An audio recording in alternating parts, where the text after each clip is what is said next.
Il est dit que tout grand esprit se rencontre dans une cour d'idées. Albert Einstein et Kurt Gödel, deux géants du XXe siècle, ont partagé une amitié qui a transcendu les frontières des disciplines. À Princeton, leur rencontre ne fut pas seulement une collision d'esprits, mais une fusion d'idées, un dialogue qui a façonné la pensée moderne. L'Europe du début du XXe siècle était marquée par des avancées rapides en physique, philosophie et mathématiques. Les théories d'Einstein sur la relativité avaient déjà redéfini notre compréhension de l'univers. En 1905, son article révolutionnaire sur la relativité restreinte avait ouvert de nouvelles perspectives, remettant en question les concepts traditionnels de l'espace et du temps. Dans ce contexte, Gödel cherchait à prouver que certaines vérités mathématiques échappaient à toute formule. Leur amitié a donné lieu à des discussions fécondes, centrées sur les limites de la connaissance. À Princeton, dans l'atmosphère vibrante des années 1930, Einstein et Gödel se retrouvaient souvent. La ville, avec son mélange de vie académique et de tranquillité, était un terrain fertile pour l'exploration intellectuelle. Les cafés étaient des lieux où l'on pouvait entendre le cliquetis des tasses de café, mélangé au murmure des idées audacieuses. Dans ces endroits, la science et la métaphysique se mêlaient, créant une ambiance où l'impossible devenait presque palpable. Leurs échanges témoignaient d'une curiosité insatiable, illustrant la profondeur de leur amitié. Einstein, avec son esprit vif et son humour subtil, se laissait emporter par les réflexions de Gödel, qui, de son côté, abordait chaque question avec une rigueur logicienne, ses yeux brillants d'intensité intellectuelle. Cependant, cette période troublée, marquée par la montée du nazisme, a mis leur engagement moral à l'épreuve. Dans les années 1930, l'Allemagne était plongée dans l'ombre, et la menace qui planait sur la communauté juive se faisait de plus en plus pressante. L'un, en tant que juif réfugié, fuyait les persécutions, tandis que l'autre, en tant que penseur engagé, faisait face à des défis communs. Einstein, conscient des dangers, avait quitté l'Europe pour s'installer définitivement aux États-Unis en 1933. Ce déménagement n'était pas seulement une question de sécurité, mais également une nécessité pour continuer sa quête de vérité sans entrave. Au cœur de cette tourmente, leur amitié émergeait non seulement comme une source de soutien émotionnel, mais aussi comme un phare d'espoir dans un monde de plus en plus chaotique. Leur amitié transcende leur époque, incarnant l'importance de la collaboration interdisciplinaire et la recherche partagée de la vérité. Au début des années 1920, Einstein établissait les fondements de la relativité, tandis que Gödel émergeait dans la logique mathématique. À cette époque, Gödel, étudiant à l'université de Vienne, faisait des découvertes qui bouleversaient les certitudes établies. Son intérêt pour la logique était en pleine ébullition, et son esprit, enflammé par les idées de Frege et Russell, se dirigeait vers un chemin où il allait bientôt découvrir que l'incomplétude était non seulement une caractéristique des systèmes mathématiques, mais aussi une profondeur de la condition humaine. Leur connexion s'est intensifiée à l'Institute for Advanced Study, où Einstein, qui avait rejoint cet institut en 1933, a été impressionné par la profondeur des réflexions de Gödel. Les vastes salles de cet institut, où les murs étaient tapissés de livres et de tableaux, devenaient le théâtre de discussions passionnées.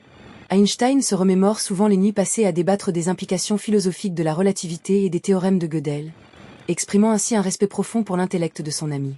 Il disait souvent : « Il est fascinant de rencontrer quelqu'un dont les idées peuvent élever notre compréhension à des hauteurs inexplorées. » Ces mots résonnent encore dans les couloirs de l'Institut, témoignant de la synergie entre deux esprits brillants. L'année 1931 est significative, car Gödel publie son théorème d'incomplétude, révélant que certaines vérités échappent à tout système formel. Dans un monde où les mathématiques avaient été perçues comme une science exacte, cette révélation a suscité un profond respect de la part d'Einstein, qui voyait en Gödel un esprit capable d'aller au-delà des conventions. Ce théorème, formulé avec une rigueur exemplaire, a mis en lumière des vérités qu'aucun système mathématique ne pouvait encapsuler. Cette découverte ne se limitait pas à un simple énoncé technique. Elle se dressait comme un monument à la complexité de l'esprit humain. Ce fut un moment décisif, illustrant à quel point les limites de la connaissance humaine sont aussi vastes que l'univers lui-même. Einstein, en entendant parler du théorème, aurait dit : « Cela ne fait que confirmer mes propres réflexions sur la relativité des vérités. » Cependant, malgré leur notoriété croissante, ils luttaient contre des crises d'anxiété et des critiques. Einstein, bien qu'admiré et respecté, se sentait souvent isolé par son statut. Les pressions de l'opinion publique, couplées à la montée de l'antisémitisme, créaient une tension constante dans sa vie. De son côté, Gödel, bien que brillant, souffrait d'une anxiété paralysante, allant jusqu'à hésiter à quitter son bureau pour éviter de faire face aux autres. Leur complicité était essentielle pour surmonter ces difficultés.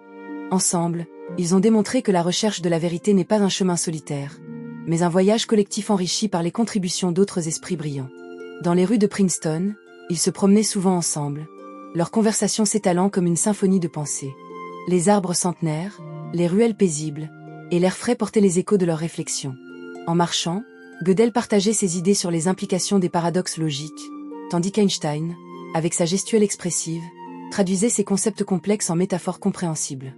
Lors de ces promenades, ils devenaient des explorateurs d'un monde invisible, cartographiant des territoires de pensée qui restaient inexplorés par la majorité.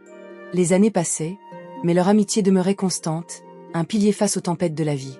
Les nuits passées à discuter autour d'une pipe, le bruit du vent en arrière-plan, créaient un cadre propice à l'émergence d'idées novatrices.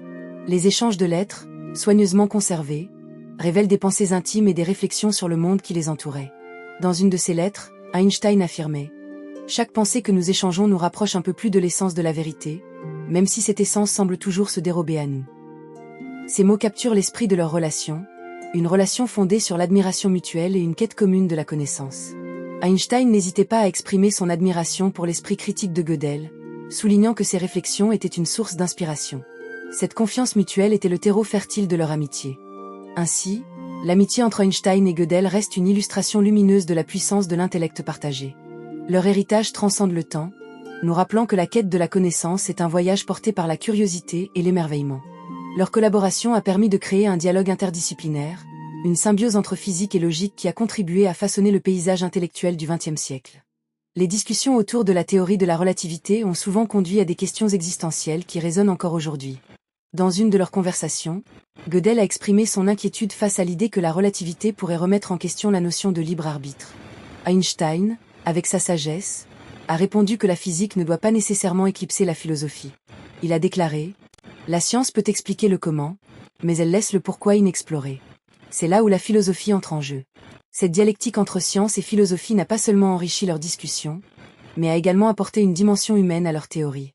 Aussi, les défis personnels auxquels ils faisaient face ont contribué à forger leur amitié. La peur de Gödel de l'isolement et de la persécution a trouvé un écho dans les expériences d'Einstein en tant que réfugié. Lors de la montée du fascisme, ils ont partagé des réflexions sur le sens de l'humanité et la responsabilité des intellectuels dans un monde en crise. Dans une lettre, Einstein a écrit « Nous avons la tâche de ne jamais abandonner notre quête de vérité, même lorsque le monde semble sombrer dans l'obscurité. » Ces paroles en disent long sur leur engagement à défendre des valeurs essentielles face à l'adversité. Un autre aspect fondamental de leur amitié résidait dans leur capacité à écouter. Gödel, bien qu'introverti, pouvait se confier à Einstein, qui savait créer un espace de compréhension. Au fil des ans, ils ont cultivé un dialogue empreint de respect et de confiance. Chaque conversation devenait une exploration, une quête commune pour saisir des vérités souvent fuyantes. Ils étaient conscients que leur amitié était précieuse dans un monde où la scepticisme et l'incompréhension prédominaient. La parenté intellectuelle qu'Einstein et Gödel ont partagée a également eu un impact durable sur d'autres penseurs. Leur dialogue a inspiré des générations d'intellectuels à interroger les fondements mêmes de leur discipline. Des figures comme Niels Bohr et John von Neumann, qui ont côtoyé ces deux géants, ont reconnu l'influence de leurs échanges. Les idées qu'ils ont cultivées se sont répandues, provoquant des résonances dans des domaines allant des sciences sociales à la biologie. Leur collaboration a fait plus que façonner leur propre époque. Elle a ouvert des voies nouvelles pour la recherche future. La dynamique de leur amitié a été renforcée par des moments de partage, tels que des dîners où les discussions s'étendaient tard dans la nuit. L'ambiance y était souvent empreinte de passion, chacun poussant l'autre à explorer des idées plus audacieuses. Les éclats de rire se mêlaient à des moments de silence contemplatif, une danse délicate entre la légèreté de l'esprit et la profondeur de la pensée. Ces moments étaient précieux, car ils rappelaient à chacun que la quête de vérité devait s'accompagner d'une humanité partagée. Ensemble, ils ont abordé la vérité avec humilité, révélant que les vérités absolues sont souvent illusoires. La relativité d'Einstein et les théories de Gödel nous invitent à questionner nos certitudes. Leur amitié souligne que chaque échange peut contribuer à notre compréhension collective. Dans un monde en proie au clivage, leur exemple nous exhorte à favoriser le dialogue respectueux. L'amitié entre Einstein et Gödel nous offre une précieuse leçon. La recherche de vérité transcende les disciplines et les époques. Elle nous invite à explorer les mystères de notre univers avec un esprit ouvert et curieux. Dans ce voyage collectif vers la connaissance, gardons à l'esprit que les vérités émergent souvent des conversations les plus sincères.